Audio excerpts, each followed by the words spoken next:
Hare Krishna. Welcome to our channel, Bhagavad-gita. Here it is, because we have it.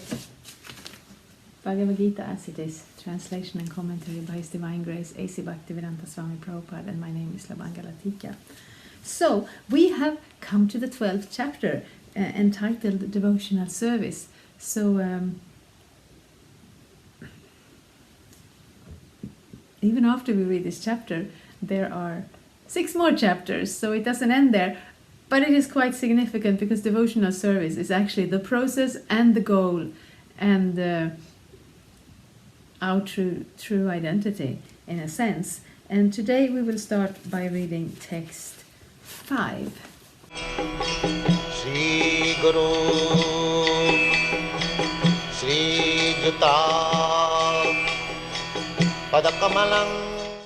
So, text 5 in this chapter of devotional service. Let's start with the Sanskrit and see how far we get, because it's quite a long purport to this one. Kleshodhikataras tesham avyakta sakta chetasam avyakta hikatir dhukhang devhavadbhir avapyate.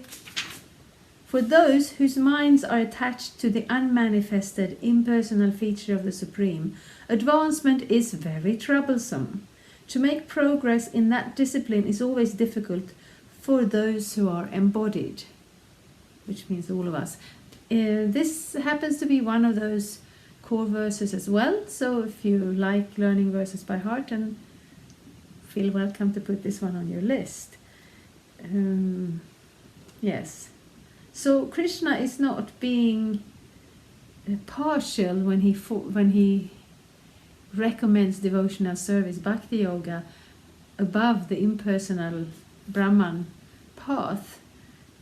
He's just being realistic and helpful. Because studying the Vedas, I think I've said this before, but the Vedas are so many, and they're all in Sanskrit. And they're quite deep. It will take a while to go through them all.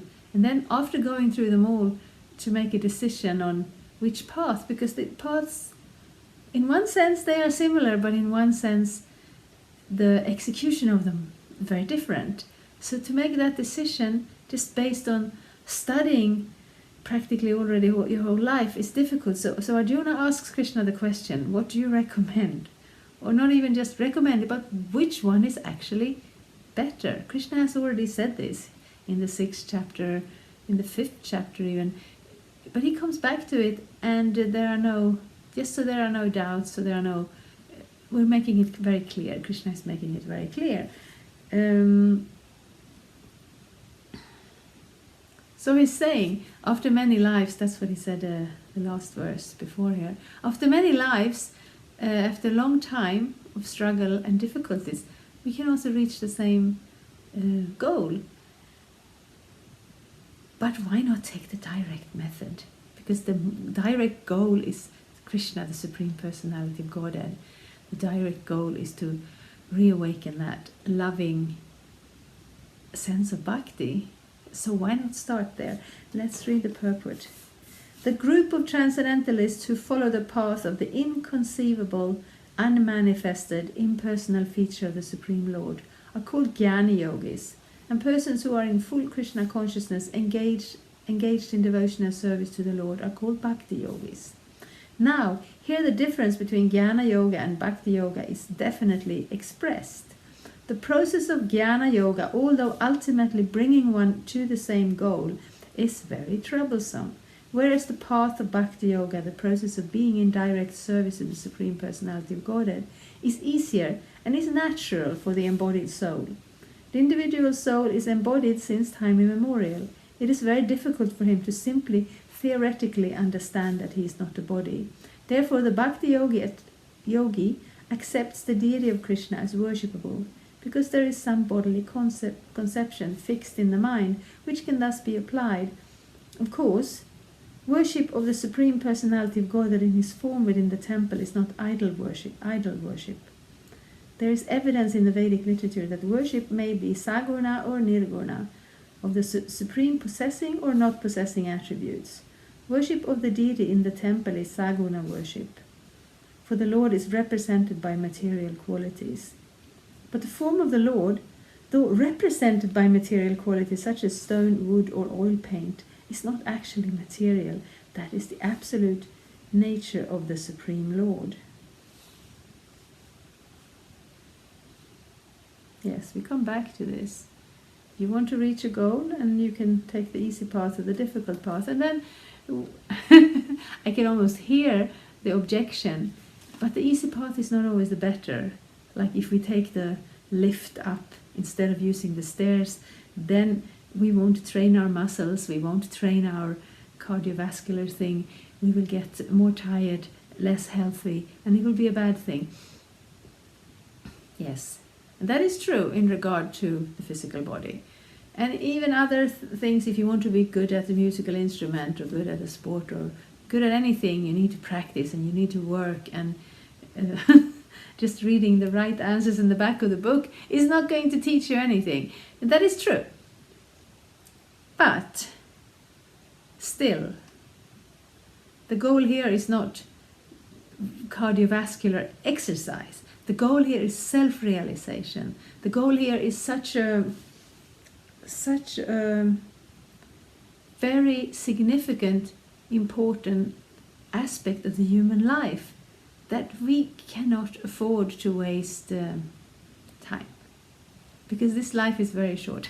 I joined the Hare Krishnas when I was 18, and I heard this, that life is very short, and I looked ahead of me and thinking, this life is practically eternal, how can they say it's so short? And now I'm closer to 60 and I'm realizing it went by like this, poof, it's gone, very short. And hopefully by trying to serve Krishna, by trying to connect to Krishna, that has given me a connection that transcends death, that will continue on the other side of death. And here, Prabhupada is explaining worship of the Supreme in the temple. Therefore, the Bhakti Yogi accepts the deity of Krishna as worship because there is some bodily conception fixed in the mind, which can thus be applied. Of course, the worship of the Supreme in this form is not idol worship. Because sometimes they think that, yes, when we reach perfection, we will all merge in the oneness. But for now, it's easier to worship the deities. It is easier, but it's not like a stepping stone. It is not like something we do until we are more perfectly realized and then we can give it up. No, it's the other way around. The actual real situation is that we do have a relationship to Krishna in loving service.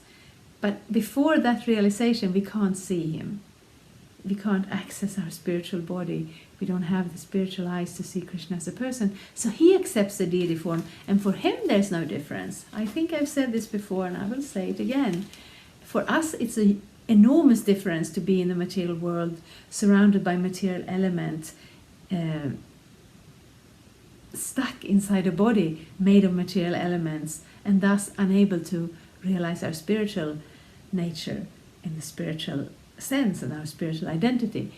For Krishna, though, the material elements and the spiritual energies, they're all his energies. So if he chooses to appear in the form, in the deity form, he can do so. And then that deity form is spiritual, and then all the service to that deity form is pure spiritual love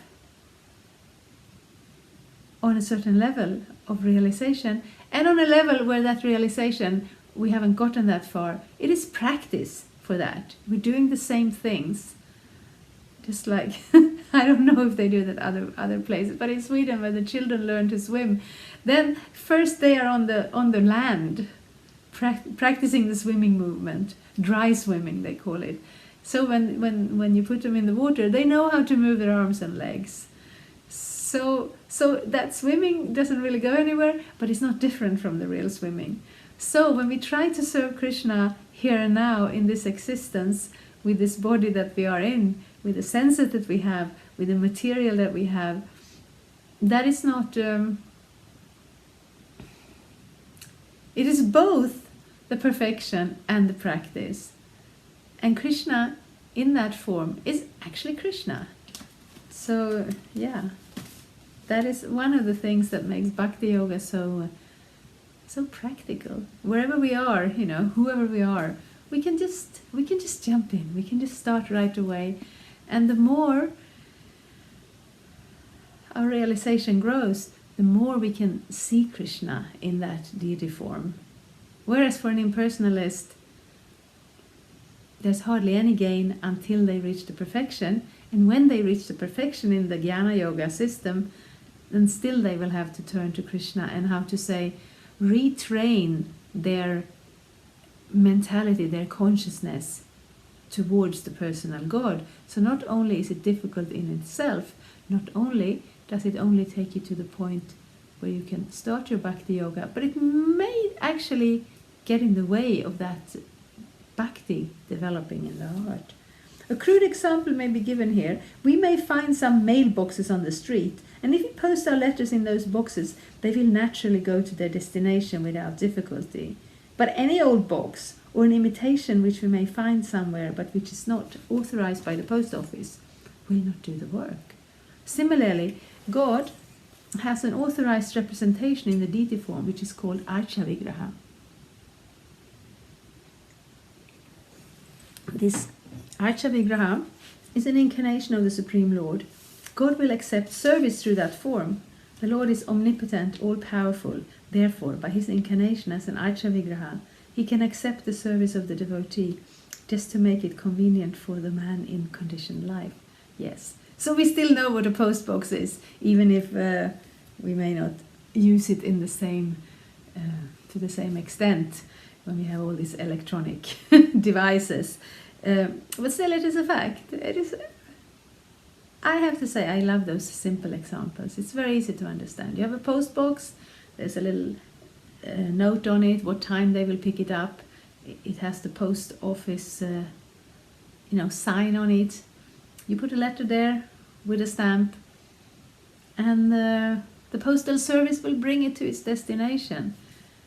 But if you're a child and you think you put it in this box, you put it in that box, let's just put it in any old box.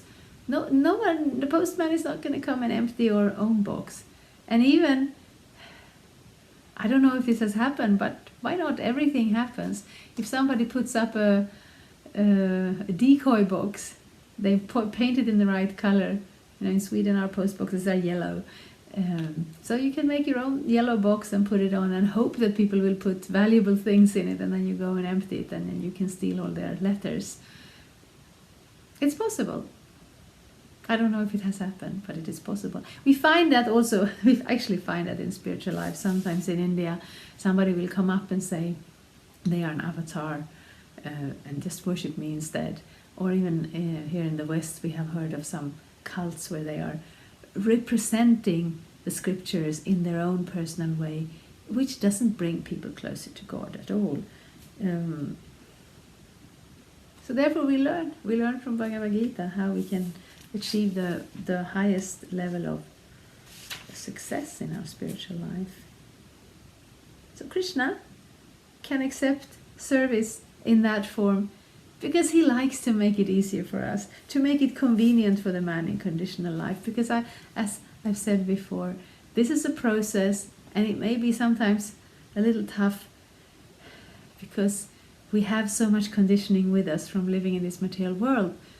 The thing is, Krishna wants us to succeed. Krishna wants to help us. Krishna wants to facilitate us. But then it's kind of up to us to accept Krishna's help. So Krishna says, do it like this. Come to the Archa Vigraha, come to the temple and serve Krishna's form in the temple. And then people are saying, oh, why should we go to the temple? Krishna is everywhere. Yes, of course, Krishna is in everyone's heart, in every atom, in the form of super soul. But Krishna comes to the temple to say, my dear devotee, here we can re-establish our relationship. Here, if you cook for me, I will eat it. If you sing for me, I will smile on you. And you will become situated. You will become situated in that relationship once more. So for a devotee there is no difficulty in approaching the Supreme immediately and directly. But for those who are following the impersonal way of spiritual realization, the path is difficult. They have to understand the unmanifested representation of the Supreme through such Vedic literatures as the Upanishads. And they have to learn the language, understand the non-perceptual feelings, and realize all these processes. This is not very easy for a common man. A person in Krishna consciousness, engaged in devotional service, simply by the guidance of the bona fide spiritual master, simply by offering regulative obeisances unto the deity, simply by hearing the glories of the Lord, and simply by eating the remnants of foodstuffs offered to the Lord, realizes the Supreme Personality of Godhead very easily. There is no doubt that the impersonalists are unnecessarily taking a troublesome path with the risk of not realizing the absolute truth at the ultimate end. So why would they do that? Because we have an inclination, and it is not at all uncommon to,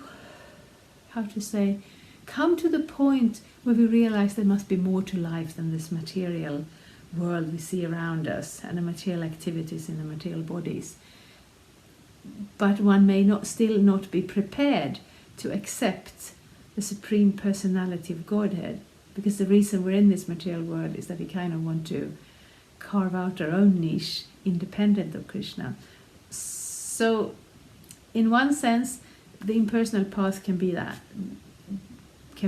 attractive to a person who still wants to avoid Krishna's personality. It can also just be that the person practicing Vedic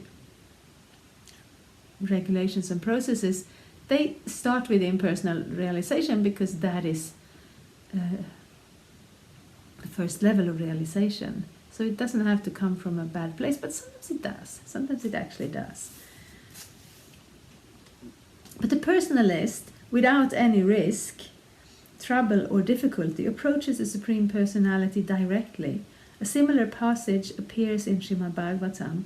It is stated there that if one ultimately has to surrender unto the Supreme Personality of Godhead, the surrendering process is called bhakti, but instead takes the trouble to understand what is Brahman and what is not Brahman, and spends his whole life in that way, the result is simply troublesome. Therefore it is advised here that one should not take up this troublesome path of self-realization, because there is uncertainty in the ultimate result. A living entity is eternally an individual soul, and if he wants to merge into the spiritual whole, he may accomplish the realization of the eternal and knowledgeable aspects of his original nature. But the blissful portion is not realized. By the grace of some devotee, such a transcendentalist, highly learned in the process of jnana yoga, may come to the point of bhakti yoga and devotional service. At that time, long practice in impersonalism also becomes a source of trouble because he cannot give up the idea. Therefore, an embodied soul is always in difficulty with the unmanifest, both at the time of practice and at the time of realization. Every living soul is partially independent, and one should know for certain that this unmanifested realization is against the nature of his spiritual blissful self. One should not take up this process. So Krishna is very clear, and Prabhupada is also very clear, and I'm very happy to be able to forward this information, because I know in this world we have many sincere persons who are at some stage in their path of self-realization where things have not already become very clear. And of course, sometimes we have this tendency to not want to take information from anyone else, to want to go by some process of trial and error. But in this human form of life, we can do the trial and error on the path. Let's find out from Krishna's information in the Bhagavad-gita what is the most effective path, what is the most direct path.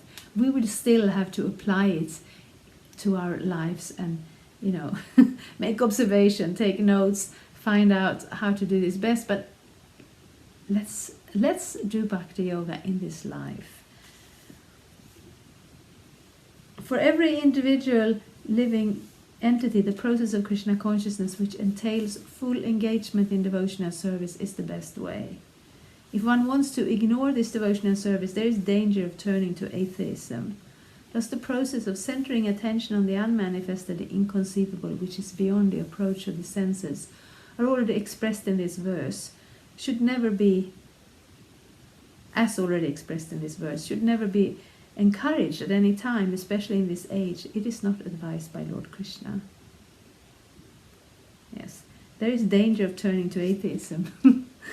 A lot of people wouldn't feel that to be a danger. A lot of people would say, yes, that is the best, that is our evolutionary development of our intelligence. But for a spiritualist, it is a mistake, because we want to realize our own spiritual identity, and we want to realize the complete spiritual reality. And to do that and leaving God out of the picture, well, it's not going to work.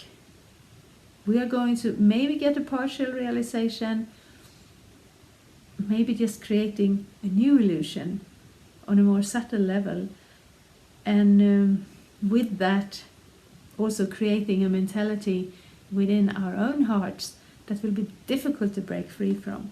So please take to devotional service in this human life form, in this, especially in this Kali Yuga, without making things more difficult than they have to be. Thank you so much. Hare Krishna. Thank you for watching. We aim for updates every Tuesday and Friday. Please come back. If you have any questions or comments, please leave them down there. We also have some links and information for you. And there is, of course, the subscribe button. Thank you. Hare Krishna. I'm a Hare Krishna, and I approve this message. Subscribe. Hare Krishna, Krishna Krishna, Hare Hare, Hare Rama, Rama Rama.